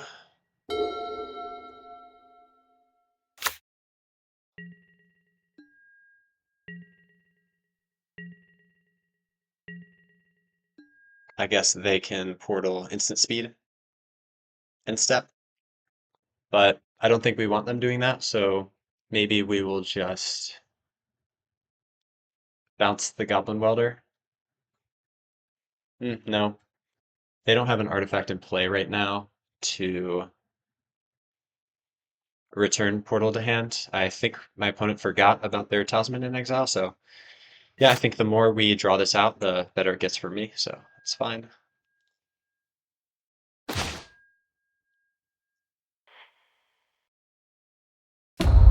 Activate Teferi.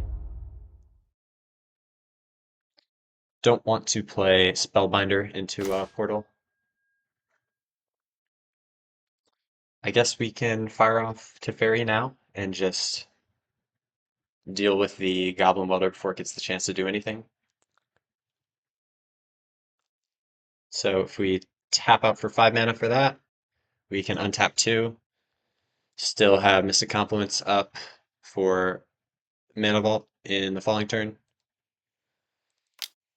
So yeah, I think that seems fine. Even if they do manage to get the portal out, I have Fractured Identity as a backup plan, so I think this is the play here.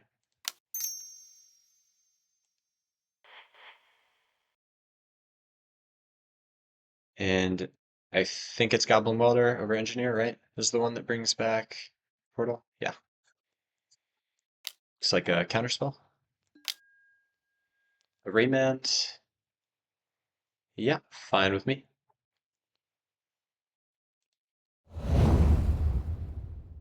Combat. Swing with Aang.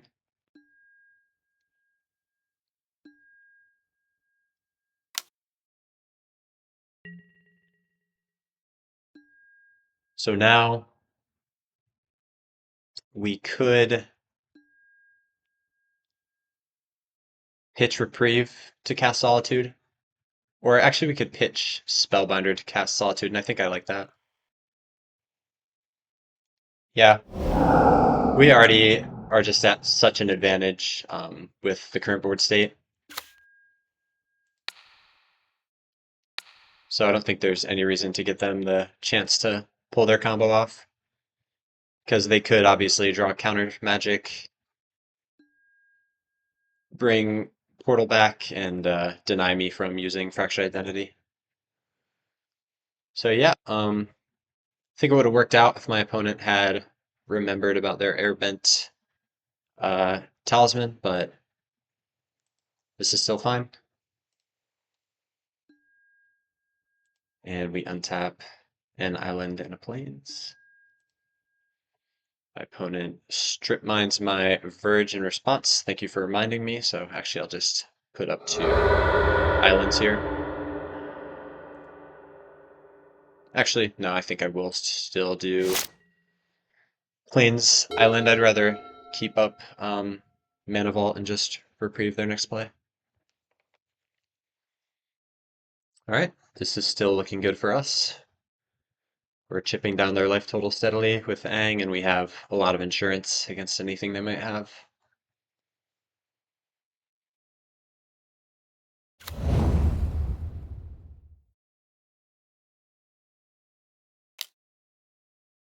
Opponent plays a tapped Steam Vents and a Mana Vault. That's fine. So yeah, ideally they tap their Mana Vault for something here. We just reprieve it. But passing's fine too. So we could tuck their Vault again, but I don't want to sacrifice my Teferi to do that, so we'll just draw. Stock up is good.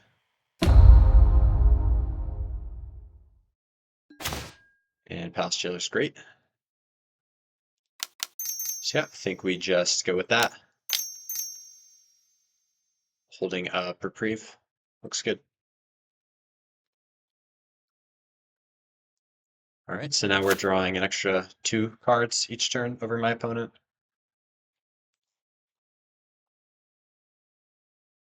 And we can still hold up reprieve or confluence this turn. So yeah, we have a bit of a slow clock, but I think we're bound to win eventually. Opponent is sacrificing their vault to return something. And they return a Mind Stone, which I guess they can sacrifice to draw a card.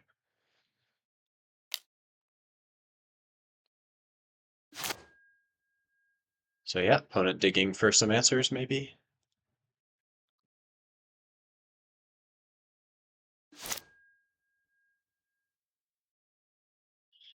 Not sure if there's another combo in the cube that works with a Portal to Phyrexia in the graveyard, but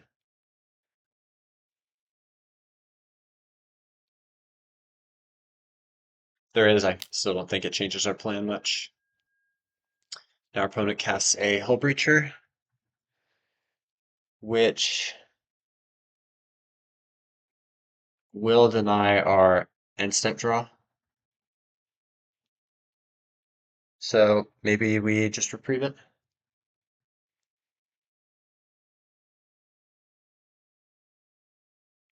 Although I think I'd rather reprieve a wheel next turn. Yeah, I guess that's fine.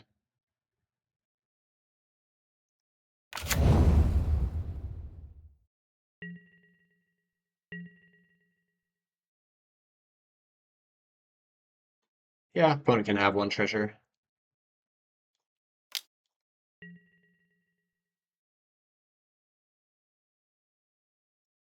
And we're still holding up Mystic Confluence too, so if they play like a Time Spiral, we could reprieve, but if it's a Wheel of Fortune or Time Twister, we could just Mystic Confluence it. Alright, so we will not draw off the Monarch, unfortunately.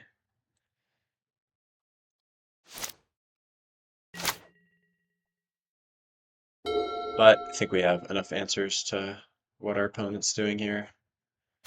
Not have to worry too much. Alright, Shelldock might be able to exile a big artifact.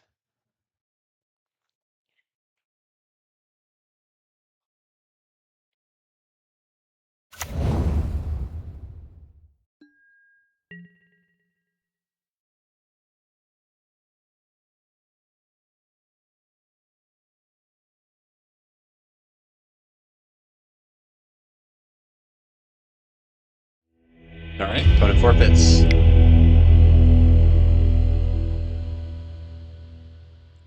Okay, so another pretty creature-dependent combo deck with Hull Breacher Wheel and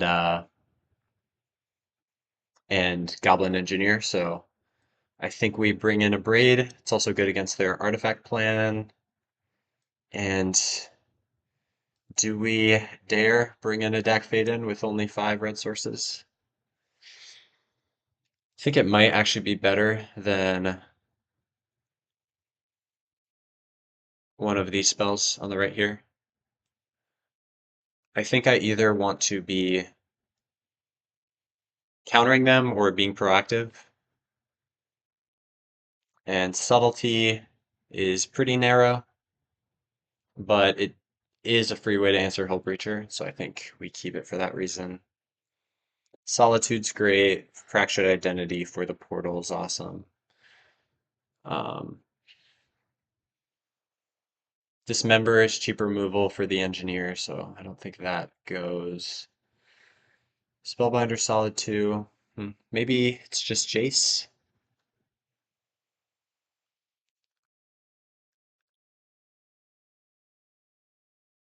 Yeah, I think I'm fine with that.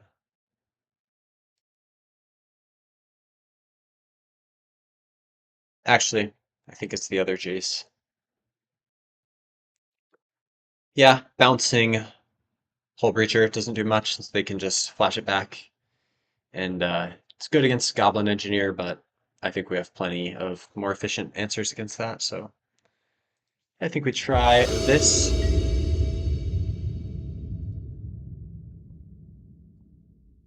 Opponent on the play this time, and we got a good hand. So yeah, really interesting deck from our opponents.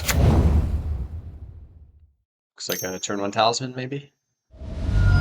Yeah, nice, good start. Hopefully we can mana-size something here. Fourth Year Lingus is great.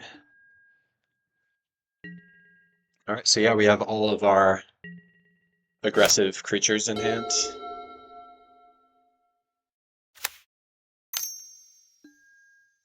Manifold Key, not a big deal. Into Opal. Alright, so now they're looking a bit more like an artifacts deck.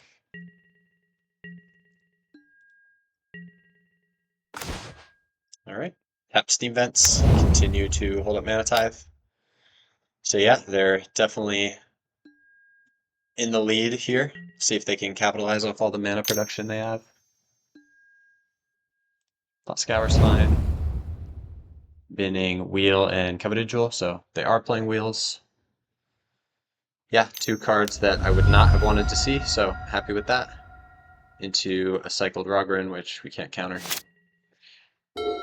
Yeah, I bet our opponent is upset that he got rid of Wheel, Jewel. Those would have probably ended the game on the spot, either one of them. Although I guess we could have countered a Jeweled Lotus. Yeah. Alright, nice. Opponent's not doing much after ramping. Now, I think we go the Spellbinder.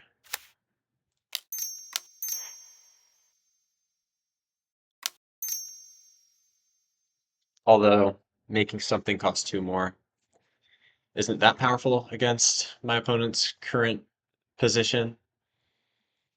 But it's possible they have like a 7-8 mana artifact in hand.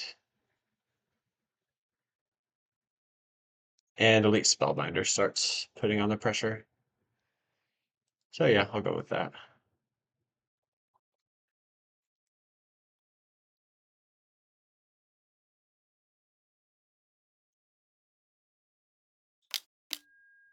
Alright, Mana Leak's fine.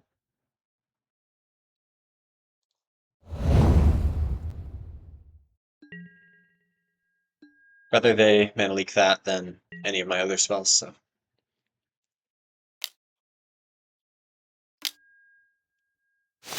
Opponent untapping the Opal for something on the end step. And it's a Hull Breacher. So let's see if they have it. Otherwise, we can kill the Hull Breacher with Powerglyph next turn. So yeah, hopefully it's just a few more artifacts.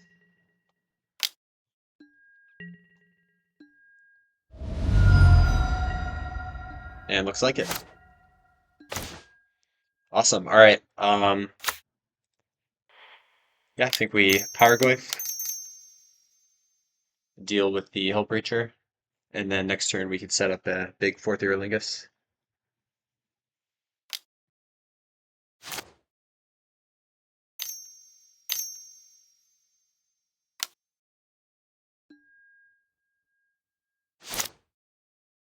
It's like a counterspell from our opponent.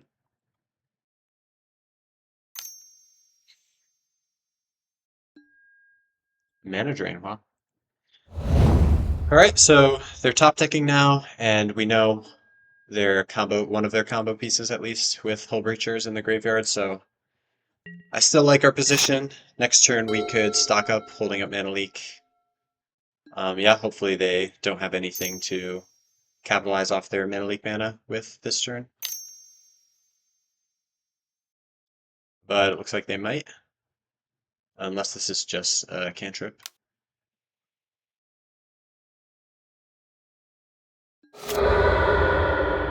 Tinker is not ideal.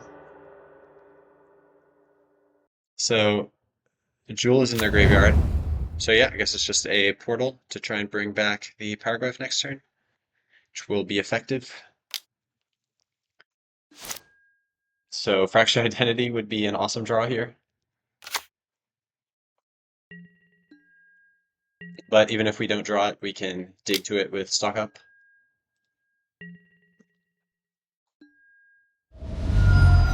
Come on, Fractured Identity off the top.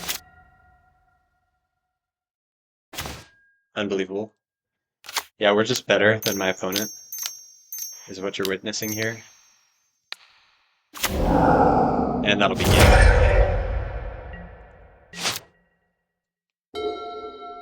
Sweet. Opponent top decking, and we get a creature out of our graveyard every game.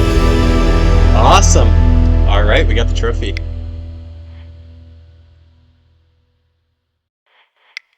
All right, taking a look at the deck here. Yeah, we were in Jeskai and it was as open as possible. Mox Ruby didn't actually help much through these games, but Mana Vault was awesome.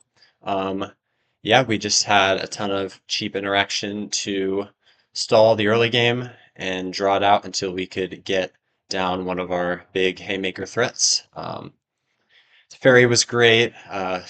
Just usually interacted with the board and then drew a card for the rest of the turn and allowed me to hold up mana.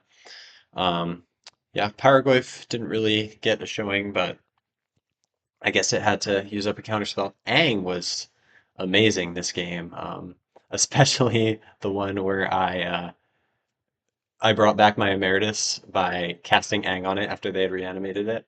Um, but yeah, I was overall super happy with the deck. I think our power was for sure there with the Vault and the Mux Ruby, and I think we built a deck that capitalized really well off of our high mana production, and also just did an excellent job controlling the game. So, yeah, thanks so much for watching, everyone, and you guys enjoy the rest of your day.